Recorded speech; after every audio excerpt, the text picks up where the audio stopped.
Assalamualaikum warahmatullahi wabarakatuh. Bismillahirrahmanirrahim. Pada kesempatan kali ini saya akan memaparkan mengenai konsep asesmen pembelajaran digital.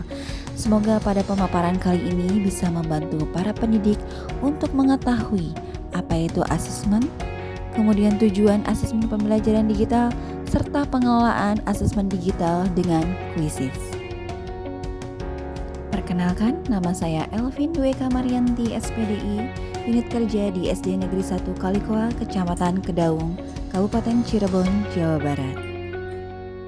Yang pertama, pendahuluan.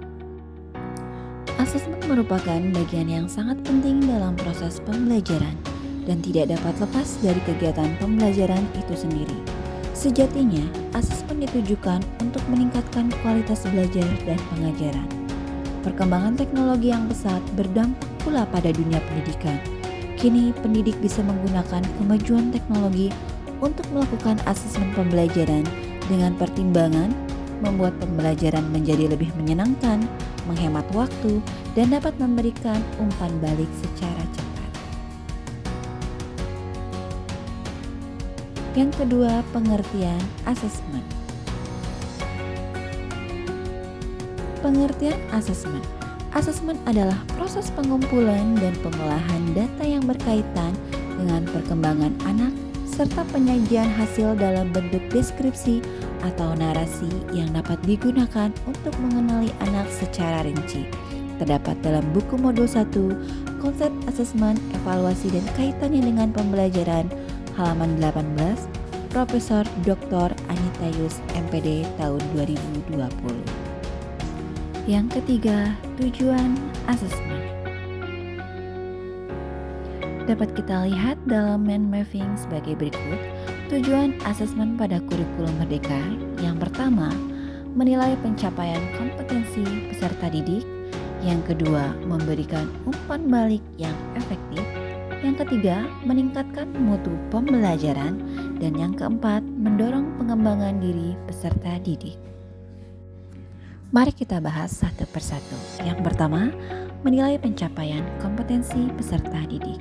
Tujuan utama dari asesmen pada kurikulum Merdeka adalah untuk menilai sejauh mana peserta didik telah mencapai kompetensi yang telah ditetapkan. Kompetensi ini mencakup keterampilan, pengetahuan, dan sikap yang harus dimiliki oleh peserta didik. Dengan menilai pencapaian kompetensi, guru dapat mengetahui kemajuan peserta didik dan memberikan umpan balik yang tepat untuk membantu peserta didik mencapai kompetensi yang diharapkan. 2. Memberikan umpan balik yang efektif. Tujuan asesmen pada kurikulum Merdeka juga memberikan umpan balik yang efektif terhadap proses pembelajaran. Dengan memberikan umpan balik yang tepat, guru dapat membantu peserta didik memahami kelebihan dan kekurangan dirinya, serta memberikan rekomendasi untuk meningkatkan kemampuan dan pencapaian kompetensi. 3. Meningkatkan mutu pembelajaran. Tujuan asesmen pada kurikulum Merdeka adalah untuk meningkatkan mutu pembelajaran. Dengan melaksanakan asesmen secara formatif, guru dapat mengetahui kekurangan dan kelebihan peserta didik serta menyesuaikan pembelajaran agar lebih efektif. Dan yang keempat, mendorong pengembangan diri peserta didik. Tujuan kurikulum Merdeka adalah untuk mendorong pengembangan diri peserta didik dengan memberikan umpan balik yang efektif. Peserta didik dapat memahami kekurangan dan kelebihan dirinya serta dapat mengembangkan kemampuan yang dimilikinya. Dengan demikian, asesmen dapat membantu peserta didik dalam mencapai tujuan karir dan kehidupan yang diinginkan. Poin pentingnya, tujuan asesmen adalah meningkatkan kualitas pembelajaran dan pengajaran. 4. Asesmen pembelajaran digital. Asesmen pembelajaran digital. Perkembangan asesmen pembelajaran hingga kini telah menyentuh ranah teknologi. Asesmen pembelajaran tidak lagi dilakukan secara manual, menurut Ramadhani et al. Tahun 2020. 5. Mengelola asesmen digital dengan kuisis. Quizizz sebagai asesmen pembelajaran. Quizizz merupakan salah satu platform online yang dapat digunakan sebagai media pembelajaran ataupun asesmen pembelajaran. Platform lainnya yang bisa kita gunakan untuk media pembelajaran dan asesmen diantaranya adalah Kahoot, Wordwall, dan lain-lain. Quizizz dan kelebihannya. Kelebihannya diantaranya yang pertama, memiliki fitur untuk presentasi pembelajaran dan asesmen.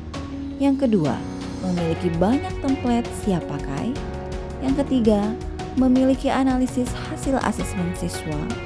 Yang keempat, dapat digunakan oleh pendidik dari tingkat PAUD hingga perguruan tinggi. Yang kelima, pengaturan waktu pada Quizizz yang fleksibel. Dan yang keenam, aplikasi ini semakin menarik karena dapat menambahkan gambar ataupun meme lucu pada setiap pertanyaan. Selain itu, Quizizz dapat memberikan data dan statistik hasil kinerja siswa secara langsung, dapat dikerjakan saat pembelajaran berlangsung atau bersama-sama, dan dapat juga dijadikan PR sehingga dapat dikerjakan kapan saja dan di mana saja oleh siswa, asalkan tidak melebihi batas waktu yang telah ditentukan. Membuat Quizizz di Quizizz. Seperti ini tampilannya ya, kita bisa membuka dulu dengan Google Chrome, kemudian ketik pencarian atau masukkan ke https://quizizz.com, klik register, sukses register, klik teacher, isi kotak sesuai permintaan, kemudian lanjutkan. Membuat kuis di Quizizz Part 2. Yang pertama, klik buka pembuat kuis. Yang kedua, masukkan nama kuis yang akan dibuat. Misalnya, kuis pembelajaran 1, pilih bahasa, masukkan gambar, boleh secara opsional, klik simpan. Klik buat pertanyaan baru untuk memulai membuat pertanyaan. Dan yang keempat, kita akan dibawa ke halaman seperti di bawah ini. Isilah sesuai dengan informasi sesuai dengan gambar berikut ini. Seperti ini tampilannya. Nanti kita bisa membuat atau mengisi. Yang pertama itu untuk membuat pertanyaan, yang kedua untuk opsi 1, opsi 2, 3, dan 4. Untuk pilihan menghapus pilihan, cukup tekan ikon tempat sampah. Untuk jawaban yang benar, silakan klik tanda centang sebelah kiri sampai berubah menjadi hijau. Dan yang ketujuh, untuk menambahkan opsi jawaban. 8, untuk mengatur waktu jawab, pilih 5, 10, 15, 20, dan seterusnya dalam waktu detik. Jika semuanya sudah selesai, klik simpan. Silakan membuat pertanyaan sebanyak yang Anda inginkan. Jika sudah, silakan klik selesaikan kuis, lalu isi nilai dan pilih relevansi mata pelajaran. Kelas untuk siswa kelas berapa? Pilih subjek relevansi, silakan pilih kuis tentang apa. Selanjutnya, cara memberikan pertanyaan quizizz.com kepada siswa. Langkah 1, klik permainan langsung. Langkah 2, silakan lakukan pengaturan seperti di bawah ini. 1, jika berwarna hijau, pertanyaannya akan acak. Jadi kita buat hijau. 2, jika berwarna hijau, maka jawabannya akan diacak. Jadi buat hitam. Yang ketiga, buat hitam. Poin 4-8 dibuat hijau. Langkah yang ketiga, setelah selesai tekan silakan lanjutkan, maka kuis siap diberikan kepada siswa. Ketik join.quizizz.com di browser HP. Cara mengikuti kuis online quizizz.com. Langkah 1, enter join.quizizz.com, lalu klik ikon gabung. Lihatlah gambar di bawah ini. Yang kedua, mintalah siswa memasukkan kode permainan, lalu masukkan nama mereka. Siswa yang telah bergabung akan terlihat di layar laptop guru. Kuis dapat dimulai setelah semua siswa mengikuti kuis. Guru hanya perlu mengklik mulai. Nah, begitulah pemaparan mengenai asesmen pembelajaran digital menggunakan Quizizz. Baik, untuk menguji pemahaman kita tentang asesmen, silakan buka link berikut atau bisa juga scan barcode berikut ini. Kesimpulannya, asesmen pembelajaran digital adalah pengumpulan dan pengolahan data dengan menggunakan teknologi yang bertujuan untuk meningkatkan kualitas pembelajaran.